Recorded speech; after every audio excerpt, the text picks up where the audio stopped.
Naam, ukiona ndio vimekwisha kumbe ndio mwanzo vinaanza, ndio hali ya siasa humu nchini. Ni saa 7. Naam, ndio kama hivyo basi mjadala unaendelea katika kipindi hiki chetu cha leo, na vile vile naona maoni tayari yameanza kutiririka na kumiminika katika kiwambo hiki, na bila shaka tutasoma mawili matatu kabla ya kurejea katika mjadala. Tulikuwa tunataka kujua kutoka kwako watu wafanye vipi sasa hivi ili utengamano, mtagusano na mshikamano upatikane kwa Wakenya. Tuanze na Isaya wa Dodoma. Anasema kwamba uchaguzi urudiwe ama Raila achaguliwe kuwa waziri mkuu. Ndio maoni yake huyo. Asante sana kwa maoni yako. Agumba anasema mazungumzo, uchaguzi mpya wenye haki na uwazi na wa kuwahusisha wote, kisha baadaye yote yatakuwa sawa. Agumba, asante sana kwa mchango wako. Na Stalon Derry anasema ni kwa kushikamana pamoja na kutuangalia kabila. Na tena rais na naibu wake waache kuzungumza kwa hasira. Asante sana. Na Robert anasema haiwezekani, wananchi wanataka haki tendeke, amani bila haki haina manufaa.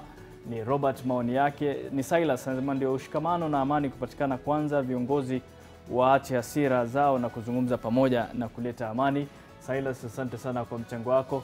Na ni kwa kushikamana pamoja na kutuangalia kabila, nafikiri tayari tumezungumzia swala hilo. Na huyu ni Manasi Baraza anasema Uhuru Kenyatta na baba wafanye mazungumzo.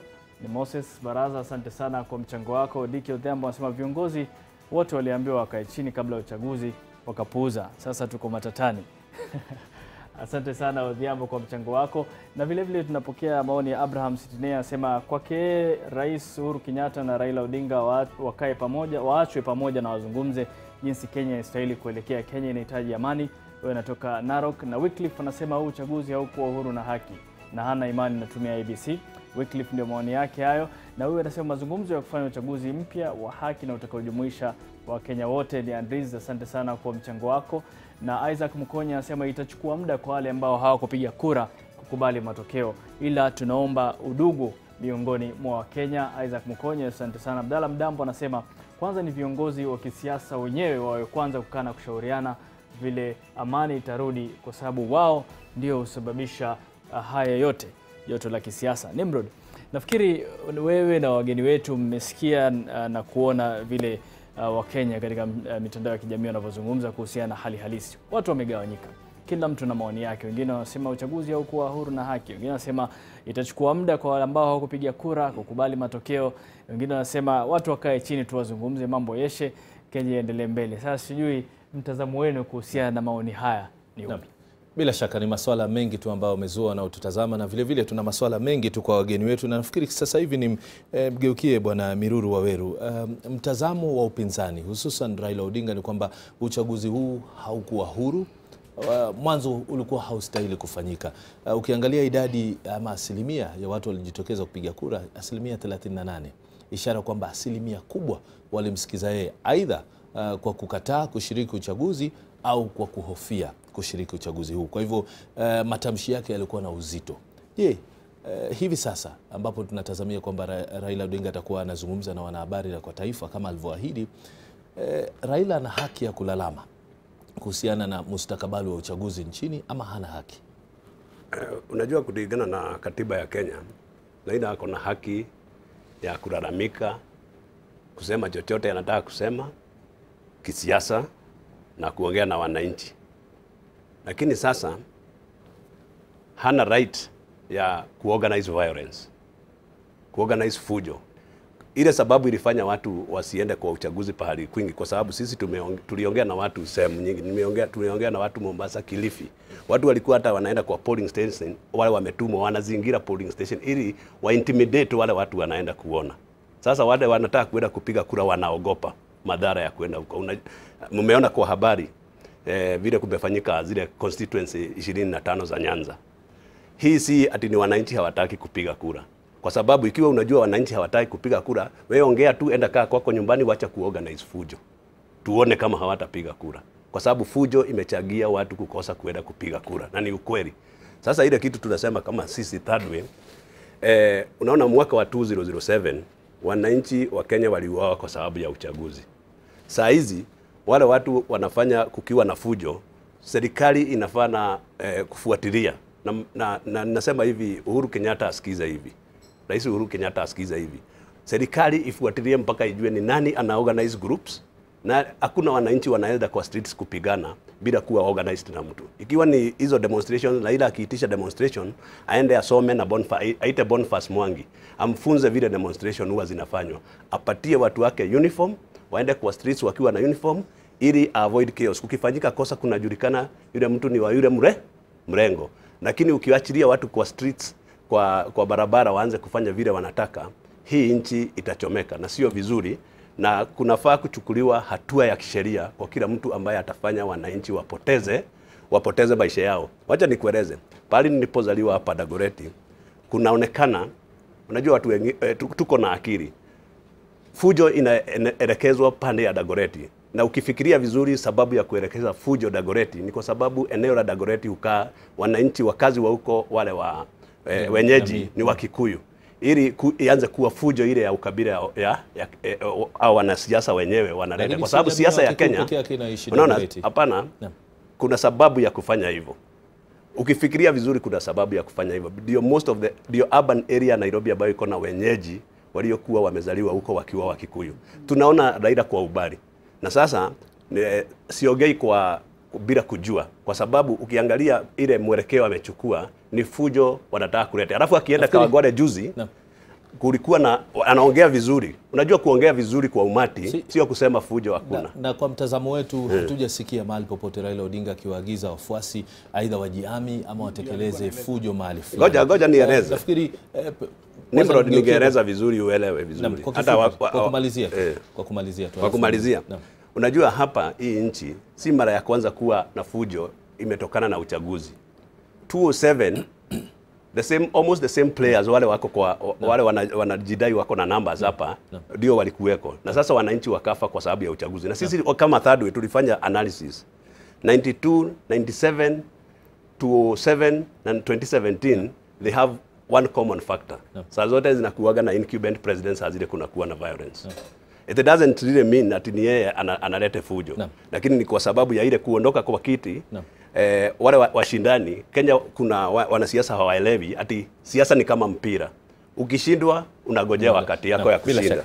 Dr. Japheth Kaluyu, pengine mtazamo wa NASA ule kwamba uchaguzi huu ulikuwa haustahili kufanyika, manake hakukuwa na mazingira sawa ya kutekeleza uchaguzi.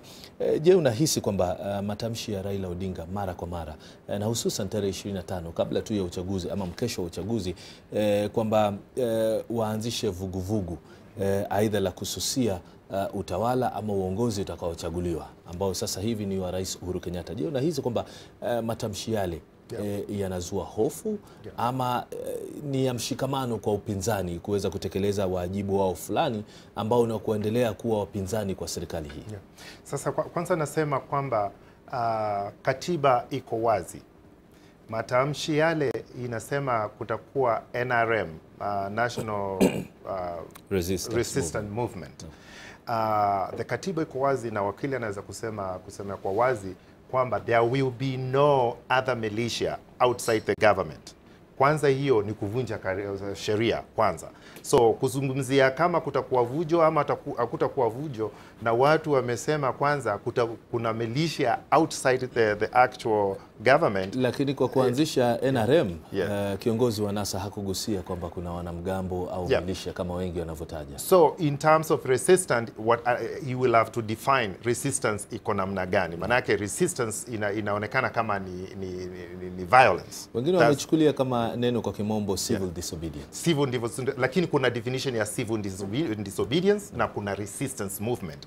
We know examples za Rwanda, we know Uganda, we know different when there were resistance what it meant. So hiyo ni kitu, ikiwa disobedience is welcome, kama Martin Luther King alikuwa na lead kama hizo. So mimi nasema kwamba kwanza to make sure peace is the ultimate. If the national resistance, peace ndio itakuwa the final resort. Sasa tunasema ni sawa sawa. Lakini ikiwa ni violence, unavunja biashara zinapotea, maisha ya watu inapotea, na kwa hii tunaona kama hizo vitu biashara zinaafektiwa na also maisha ya watu inapotezwa. Sasa hiyo haiwezekani. Sasa lazima those things they must be confronted na sheria yenyewe. So mimi nasema we have to be careful as leaders. We have made it to be about ourselves. Shame on us. Hii kitu ni ya wananchi wenyewe. Wale tuna lead. If the time they lose their lives, we are not leading them. Namuona bwana Maukamora anakereka sana. Hapana, sio kukereka. Nilikuwa nataka tu kuelezea kwamba ukiwa mpinzani uko mmoja wa raia wema. Ukiwa muasi, hiyo ni tofauti. Opposition and resistance are not the same things. Wakati wa uwazi ni kuhujumu, tuseme kama ni uchumi, kuhujumu sera za serikali, kuhujumu hata taifa. Hiyo ndio inaitwa resistance. Unakumbuka the SPLM, Sudanese Liberation Movement. Movement. But it then as SPLA, the army. NRM ya Uganda ilikuwa na NRA, National Resistance Army. So hii mijadala tunashughulika naye haieleweki. Na si mijadala ya kuchukuliwa, si mijadala ya kuchukulia ovyo ovyo, sababu kuna mahali unaenda unaweza kuteleza. Ukijaribu kuleta nchi laini tena inakuwa ngumu. Kwa hivyo ni vizuri tuulize wa viongozi wetu, ikiwa Mheshimiwa Raila amejitolea kusema ndiye ni mwasi, anataka kuelekea barabara ambayo ni sio ya upinzani, ni vizuri ya mtu anaanza kumwachilia aende peke yake hiyo barabara, atembee peke yake, watu waachane na hiyo wito. Huo ni wito mbaya kwa taifa la Kenya. Tukisema ni uchaguzi umefanywa mara moja, mara mbili, mara 9. Tumewahi kufanya uchaguzi hapa mara 9 tangu uhuru. Hakuna tofauti ya uchaguzi huu na ule uchaguzi mwingine umefanywa miaka hii miaka ile. Ile nakubaliana na rafiki yangu ni kwamba hii maneno ya uchaguzi kukiwa na rais kwa kiti inaleta stress. Na ni vizuri tufikirie kama nchi, sababu tumezoea kuguzaguza katiba kila mara tukiwa inconvenienced. Tuende ile barabara labda ya Mexico. Mexico wanakuanga na miaka 7. Unachaguliwa, unakuchukua miaka 7, unaenda milele. Hakuna maneno ya kutafuta second term. Labda hiyo tukienda hiyo barabara tutakuwa na proposal.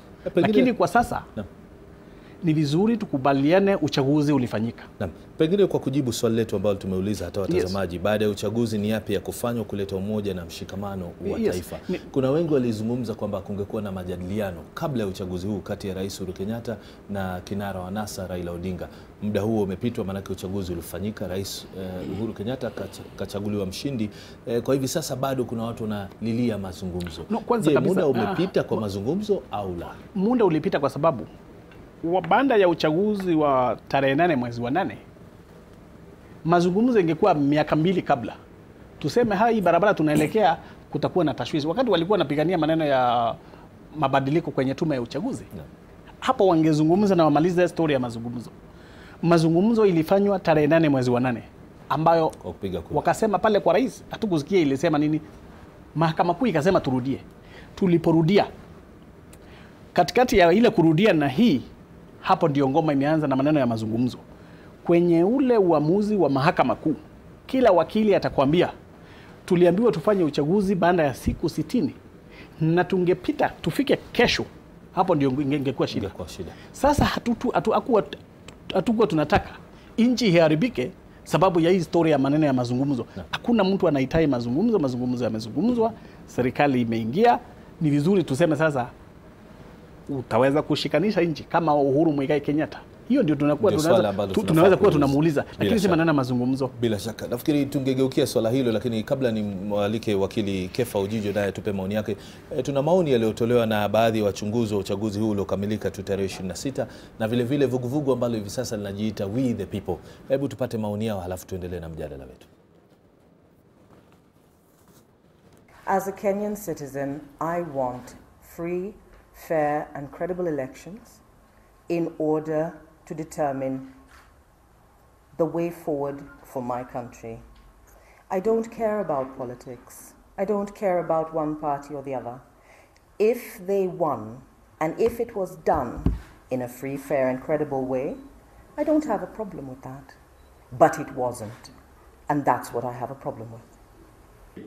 The Supreme Court order to open the servers for scrutiny so as to determine what went wrong in August to avoid similar mistakes meant that there was a continuing violation of the law.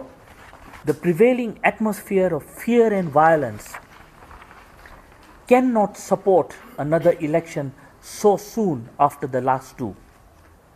The country would need to heal before it can conduct another election. The country is an escalating crisis that has been exacerbated rather than resolved by last week's election.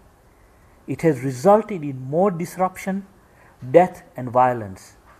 Kenya is in the grip of a massive security crisis marked by impunity in state institutions.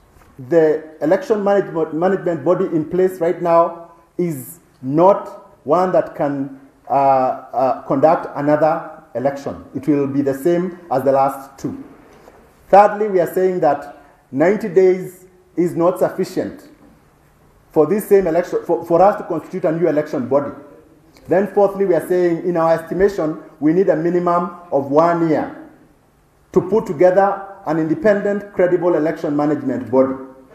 And so it is in the space of that 1 year that we are asking Kenyans to consider what their options are. And that is another sovereign decision of the Kenyan people that needs to be canvassed and discussed. So we are not calling for a coalition government. We need to make that clear. Naam, ni maoni ya vuguvugu la We the People. Wakili Kefa, nafikiri pengine tuzungumzie pia mengine ambao Raila Odinga aligusia, na ni kwamba anataka uchaguzi ufanywe tena baada ya siku 90. Kwanza kabisa, ana uhalali gani kusema hivyo? Maanake tunafahamu kikatiba kwamba tume IEBC peke yake ndiyo yenye nguvu au mamlaka ya kuagiza uchaguzi ufanyike, au sivyo iwe mahakama ya juu ikiwa kesi ya kupinga uchaguzi imewasilishwa. Asante sana Nirud. Kwanza niruhusu niseme hivi ya kwamba kisheria uchaguzi unawezekana. Tena kuwe na uchaguzi within 3 months possible. Kabla sijaendelea hapo, acha nirudie nianzie huko juu kidogo, nielezee wenzangu wajue ni kwa nini mbona itanibidi ni wakosoe vile walivyosema. Wenzangu Bwana Kalui walisema ya kwamba katiba iruhusu mambo na militia ama nini.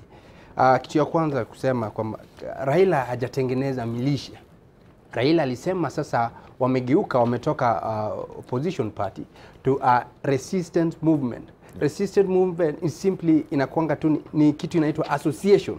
Article 36 ya katiba inaruhusu association ya watu. Unatumia maneno mazuri eh? Yes. Inaruhusu association kuungwa. Manake resistance is simply association of people channeling a certain movement, a certain agenda. Inaruhusiwa katika article 36. Ya pili niruhusu niseme hivi.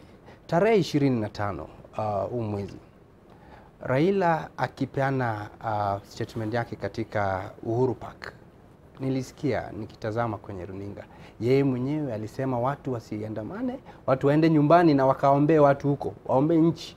Manake alijua kuna mpango kabambe kuwa watu na polisi, kuwa wananasa na Wakenya wengine na polisi. Na niruhusu niseme hivi. Sheria, nimesikia wakisema ya kwamba ni lazima tungekuwa na election within 60 days. Article 143 ni sawa, inaruhusu hivyo. The same constitution, article 259.9 inaruhusu, inapatia kotini ile power msingi for interpretation and extension of time. Manake si ni kitu imewekwa haiwezi katengenezwa. Koti iko na ile ruhusa, koti iko na ile powers for a clear interpretation of that section in recognition na kile ambacho inaendelea katika nchi, ile environment, na kuiongeza muda na ifanywe. Inaruhusiwa hapa. Manake sisi kama wakili kila mara watu naenda kotini tunasema jaji sijafanya hivi, tafadhali niongeze muda kidogo nikafanya. Tafadhali niongeze muda kidogo nikafanya. Kwa hivyo sasa nikurudishe nyuma tu ambapo umezungumzia Raila Odinga kuwasihi wafuasi wake wasishiriki uchaguzi na kwamba aliwasihi wakae nyumbani wafanye maombi na kadhalika.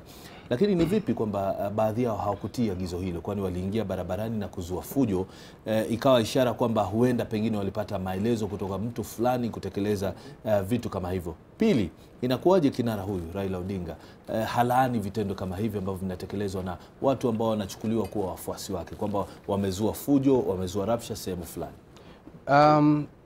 Ya kwanza kabisa tukisema hivi, hii election si juu ya Raila ama juu ya Uhuru ama nini.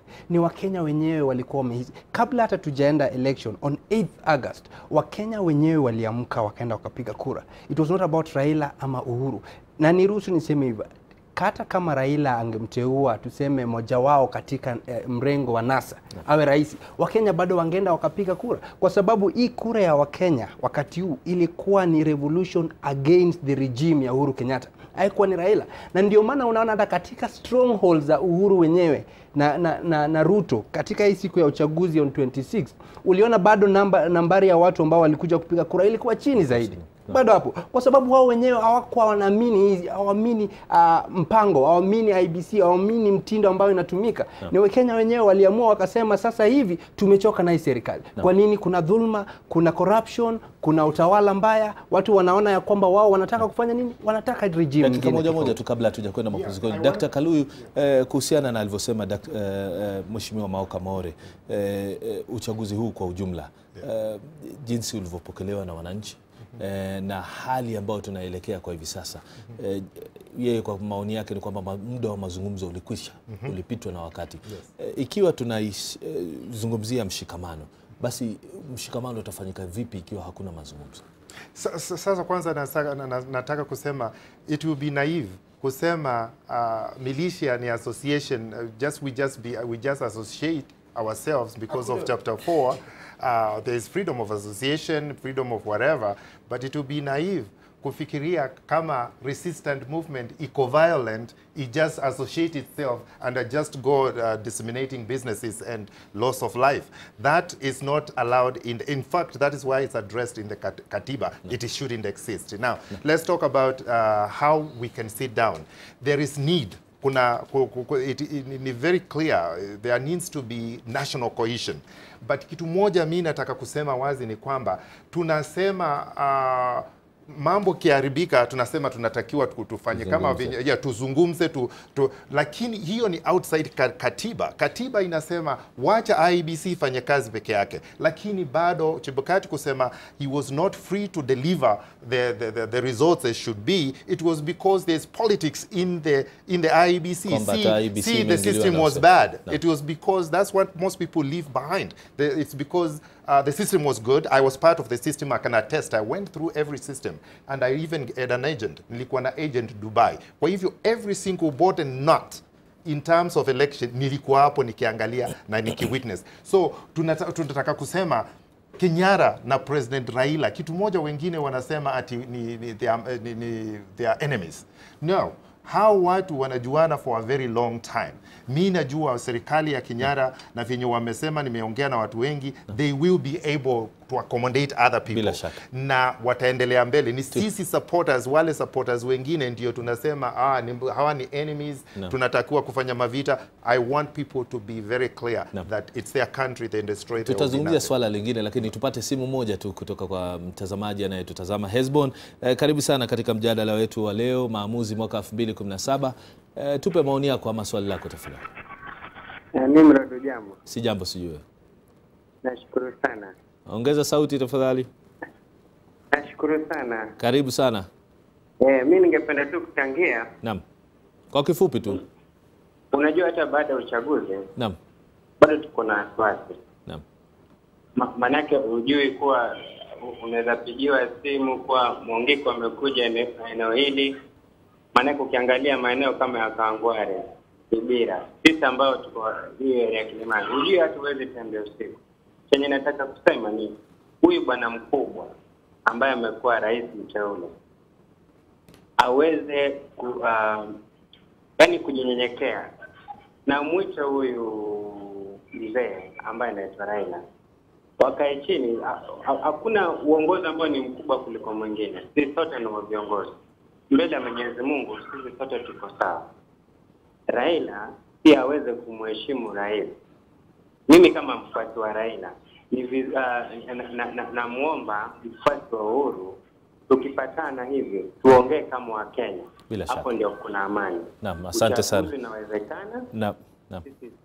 Na bila shaka huo ndio mshikamano ambao tunazungumzia. Lakini Miruru, kabla hatuja kwenda mapumzikoni, kwa hivi sasa ukiangalia hata katika ofisi za serikali, ofisi za kibinafsi ambapo watu wanafanya kazi na kushirikiana, utakuta kuna mgawanyiko. Kuna sehemu ambapo mpinzani wa Rais Uhuru Kenyatta ama mpinzani wa Raila Odinga hawasemezani kama walivyokuwa wakisemezana zamani. Ishara kwamba mbali na mvutano au mgawanyiko kuwepo katika masuala ya kisiasa, umetuingilia sisi hata katika sehemu zetu za kibinafsi.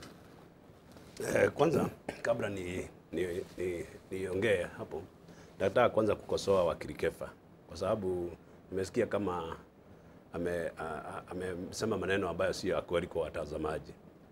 Kwa sababu uchaguzi ulifanyika juzi tarehe 26, hakuna njia ambayo iko kwa katiba, na mimi si mwanasheria, ambayo kunaweza kuwa na uchaguzi ingine after 90 days.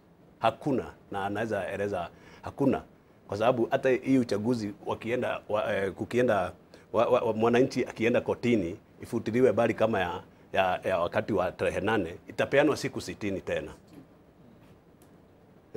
Na sasa swali lingine ni kwa nini wale wa mlengo wa NASA hawakuenda kotini kuuliza koti iongeze siku? Unaona? Sasa kuna yale mambo ambayo hatuelewi ni kwa nini ifanyika hivyo. Sasa alafu mgawanyiko wa Kenya haujaanza jana. Mgawanyiko wa Kenya ni kwa sababu wale wanasiasa wakongwe wa miaka ya jadi wanafanya siasa ambayo ni ya ukabila peke yake. Hakuna sera, hakuna chochote. Mimi na Wajaruo wangu, mimi wa Kikuyu wangu, hiyo ndio siasa yao. Na ndio maana chama kama vuguvugu kana chama kama Third Way nimejitokeza kuleta siasa ambazo zinaongea mambo ambayo yanahusu wananchi kila siku, sera, kuuzia wananchi sera. Ukiangalia Third Way iko na zile tulikuwa tunaita thematic pillars 6. Na sisi vile tumeongea na wananchi, tunajua si lazima kukua ati mabadiliko ni sahihi, lakini wananchi wanajua msimamo wetu. Ungeangalia manifesto yetu, unaweza ona tofauti kabisa na hao wengine, kwa sababu hao wengine wanajua hata nisiuze sera, mimi nimeweka watu wangu kwa kabila pana. Ndio maana unaona hata kazini watu wanachukiana bila sababu. Mheshimiwa Makamore, nitakuja kwako dakika 2 tu tuende mapumzikoni. Mwenzangu Harith Salima na mengi tu yamejiri katika taifa hili siku ya leo, atujuze tu, alafu nitarejea mtupe wosia wenu kuhusiana na iwapo mngeshirikiana ama mngekutana na vinara hawa wawili, Rais Uhuru Kenyatta na vile vile Raila Odinga, ushauri wenu katika kupeleka taifa mbele ungekuwa upi ili tuweze kupata suluhu na vile vile njia ya kupata mwafaka na mshikamano. Nafikiri tunakwenda mapumzikoni. Itakaporejea mwenzangu Harith Salim atakuwa na taarifa zetu katika maamuzi mwaka 2017, halafu pengine tupe ruhusa pia kukamilisha mjadala wetu. Jina mpya ya NASA. Hata ukitoroka namna gani ulijipatia jina, tutakuita jina mwenyewe. Sasa ile muhimu tunapaswa kufuata zaidi ni kwamba hii ni mlipuko. Umehusika kwa uchaguzi mwaka 1, miaka 2, mara 4, mara 5, mpaka wewe mwenyewe unaanza kuchoka. Sasa unaona hii maneno ya uchaguzi wa amani ama wa adabu na ustaarabu haiwezekani. Sasa ndio hii unaona ni mlipuko, imelipuka sasa. Sio ile siasa ya upinzani tunajua, ni siasa ya waasi. Sababu ukianza kusema wewe ni muasi, resistance, sio ile ya kusema kwa mdomo ati mimi napinga ufisadi. Na hamuna watu bahali yenu wana historia ya kupigana na upinzani na ufisadi. Ni kwa mdomo tu, lakini kwenye historia yenyewe sisi wengine wetu tumekuwa. Kwa hiyo let me make it better for the wakili, si ati nakataa mambo yote yale anasema. Nilisema the militia, no militia, I quoted constitution, inasema hakutakuwa na other kind of army ama militia outside the army that is being. Lakini pia kwa utetezi wa Raila Odinga hakusema kwamba ana jeshi lake ama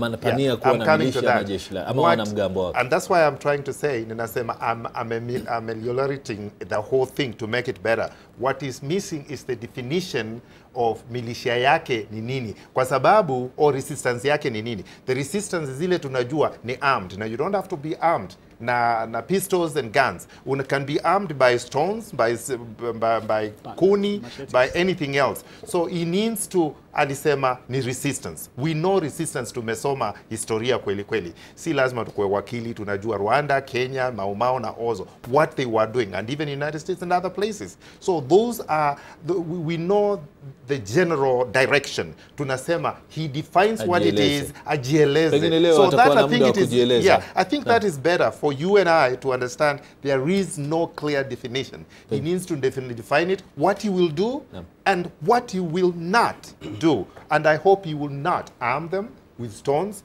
guns or anything else. Then tunaungana pamoja tuweke peace. Miruru, maoni yako ya mwisho tu tufunge mjadala wetu. Najua mimi nitaongea kwa nitaongea kwa wananchi wa Kenya.